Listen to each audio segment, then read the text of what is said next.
Students, I am doctor Raju Sharma. आज हम अध्ययन करेंगे भारत में चीनी उद्योग का। भारत में गन्ने की खेती ईसा से हजारों वर्ष पहले से ही होती आ रही है। गन्ने के रस से खांड व गुड़ बनाने की कला भारत से ही विदेशों में फैली, किंतु चीनी उत्पादन एक आधुनिक उद्योग है जिसका आरंभ 20वीं शताब्दी में ही हुआ। देश में चीनी का प्रथम कारखाना दक्षिणी भारत में कोयम्बटूर में स्थापित किया गया था, लेकिन वर्तमान समय में चीनी उद्योग उत्तरी भारत में ही अधिक विकसित है। इसके अनेक कारण हैं। उत्तरी भारत में खांड उद्योग पहले से ही प्रचलित था, श्रमिकों और मांग की सुविधाएं उपलब्ध थीं। 1930-31 तक देश में 29 चीनी के कारखाने स्थापित हो चुके थे। चीनी उद्योग में गन्ने का प्रयोग कच्चे माल के रूप में होता है। गन्ना एक भारी और सस्ता पदार्थ है जिसके परिवहन में व्यय बहुत होता है। वास्तव में चीनी उत्पादन व्यय का 60% गन्ने का मूल्य होता है। स्पष्ट है कि चीनी उद्योग की स्थापना गन्ना उत्पादक क्षेत्र के निकट ही होनी चाहिए। कारखाने को चलाने के लिए मुख्यतः गन्ने की खोई का प्रयोग शक्ति के रूप में किया जाता है। चीनी उद्योग एक मौसमी उद्योग है। गन्ना पेराई का कार्य अक्टूबर-नवंबर से अप्रैल-मई तक होता है, इसलिए इसमें स्थायी श्रमिक कम ही होते हैं। चीनी उद्योग को गुड़ और खांडसारी उद्योग से भी स्पर्धा करनी पड़ती है। यद्यपि गन्ने की प्रति हेक्टेयर उपज दक्षिणी भारत में अधिक होती है, तथापि मात्रा के विचार से सर्वाधिक उत्पादन उत्तर प्रदेश, पंजाब व हरियाणा, बिहार राज्यों में एक विस्तृत पेटी में होता है। इसलिए अधिकांश कारखाने उत्तरी भारत में उत्तर प्रदेश, बिहार, पंजाब, हरियाणा में स्थापित हैं। इन राज्यों में चीनी उद्योग के केंद्रीकरण के अनेक कारण हैं। गंगा की उर्वर जलोढ़ मिट्टियाँ गन्ने की खेती के लिए उत्तम हैं। पूर्वी उत्तर प्रदेश और बिहार में वर्षा पर्याप्त होने के कारण सिंचाई की आवश्यकता नहीं पड़ती। पश्चिमी उत्तर प्रदेश, पंजाब व हरियाणा में नलकूप और नहरों द्वारा सिंचाई की सुविधाएं उपलब्ध हैं। इस उद्योग में कुशल श्रमिकों की अधिक आवश्यकता होती है। अस्थायी श्रमिक ग्रामीण क्षेत्रों से सरलता से प्राप्त हो जाते हैं। सघन आबादी के कारण चीनी की मांग और खपत इन क्षेत्रों में अधिक है। गन्ना काटने के पश्चात उसे अधिक देर तक नहीं रखा जा सकता, उसका रस सूखने लगता है। अतः गन्ना क्षेत्रों के निकट ही कारखाने स्थापित होने चाहिए। गन्ना एक भारी और सस्ता पदार्थ होने के कारण उसे अधिक दूर भेजने में परिवहन व अनावश्यक व्यय होता है। चीनी मिलों में शक्ति के साधनों की अधिक आवश्यकता नहीं पड़ती। गन्ने की खोई ईंधन के रूप में प्रयुक्त होती है। ये सभी दशाएं उत्तरी भारत में अधिक उपलब्ध हैं। भारत में इस उद्योग के प्रमुख क्षेत्र हैं उत्तर प्रदेश, बिहार, आंध्र प्रदेश, महाराष्ट्र, तमिलनाडु, कर्नाटक, गुजरात। इसके अलावा पंजाब, हरियाणा, मध्य प्रदेश, राजस्थान, केरल, ओडिशा, असम आदि में भी चीनी बनाने के कारखाने हैं। उत्तर प्रदेश देश का प्रमुख चीनी उत्पादक राज्य है। यहाँ लगभग 161 चीनी के कारखाने कार्यरत हैं।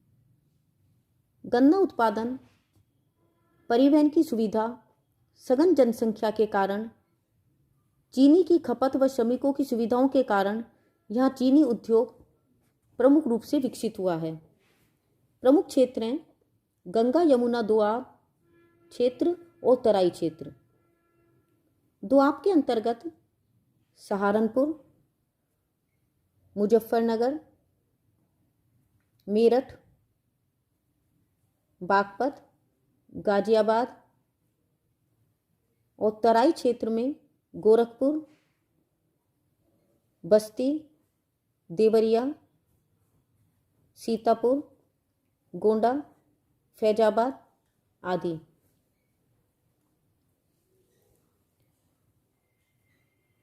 बिहार में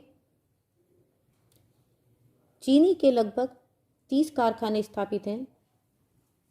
प्रमुख क्षेत्र हैं सारण, चंपारण, मुजफ्फरपुर, मधुबनी, दरभंगा, सिवान, पटना, गया और शाहाबाद। आंध्र प्रदेश में लगभग 40 कारखाने स्थापित हैं।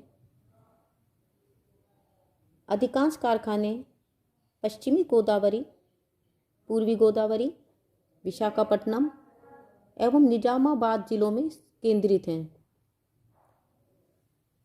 अन्य कारखाने हैं वो काकुलम, चित्तूर, कर्नूल, कृष्णा, खम्माम, नेल्लोर, कुडुप्पा और अनंतपुर में स्थापित हैं। महाराष्ट्र में प्रमुख चीनी उद्योग के क्षेत्र हैं कोल्हापुर, शोलापुर, सतारा, सांगली, नासिक, मालीनगर, डोला, साखरवाड़ी आदि। तमिलनाडु में प्रमुख क्षेत्र हैं कोयम्बटूर, तिरुचिरापल्ली, कुद्दुलौर, रामनाथपुरम, मदुरई, चिंगलपेट, वेल्लोर। यहाँ गन्ने की प्रति हेक्टेयर उपज देश में सर्वाधिक होती है और इसमें सुक्रोज की मात्रा भी अधिक होती है। कर्नाटक में प्रमुख क्षेत्र हैं बेलगांव, इसके अलावा बेल्लारी, मांड्या, शिमोगा, चित्रदुर्ग और बीजापुर में भी चीनी बनाने के कारखाने हैं। गुजरात में सबसे अधिक मिलें सूरत जिले में स्थित हैं। जूनागढ़, राजकोट, अमरेली, वलसाड, भावनगर में भी कारखाने स्थापित हैं। इसके अलावा पंजाब, हरियाणा, मध्य प्रदेश, राजस्थान, केरल, ओडिशा, असम आदि में भी चीनी बनाने के कारखाने हैं। भारत में चीनी उद्योग की कई समस्याएं भी हैं, जैसे गन्ना उपज क्षेत्र में कमी, प्रति हेक्टेयर निम्न उत्पादकता, गन्ना पेराई के सीमित दिन, चीनी की प्राप्ति की कमी, शोध कार्यों की कमी, उत्पादन व्यय अधिक, बीमार व अनार्थिक कारखाने, प्रादेशिक वितरण में असंतुलन, गुड़ व खांडसारी उद्योग से चीनी उद्योग की प्रतिस्पर्धा।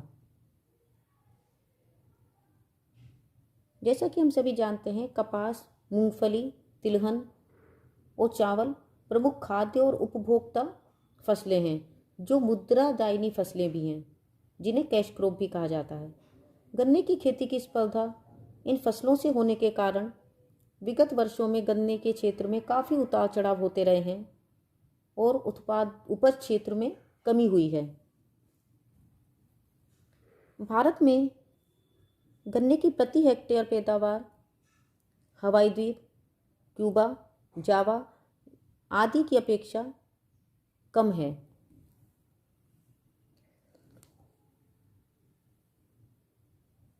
ऑस्ट्रेलिया में गन्ने के से 14% तक चीनी प्राप्त होती है, किंतु भारत में औसत रिकवरी प्राय 10% से कम ही रहती है।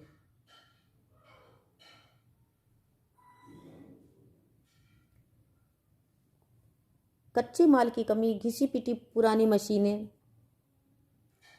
कारखानों में कुप्रबंध आदि ऐसे कुछ कारण हैं जो कि चीनी उद्योग के लिए एक समस्या बने हुए हैं। देश के अधिकांश चीनी उद्योग के जो कारखाने हैं, चीनी के जो कारखाने हैं, यानी कि 80% जो कारखाने हैं चीनी के, वो उत्तर प्रदेश, महाराष्ट्र, आंध्र प्रदेश, कर्नाटक, तमिलनाडु और बिहार में संकेंद्रित हैं, जबकि चीनी का उपभोग देशव्यापी है।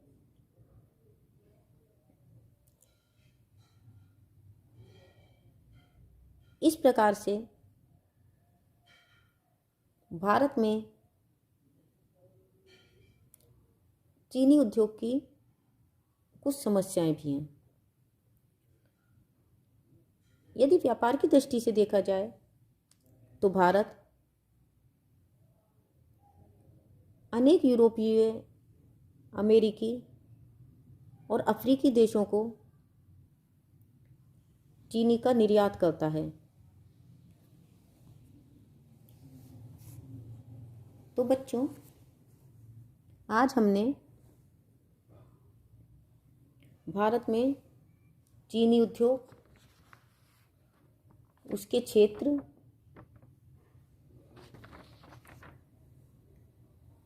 चीनी उद्योग के मार्ग में आने वाली समस्याओं और चीनी के व्यापार का अध्ययन किया। आज के लिए बस इतना ही। Thank you.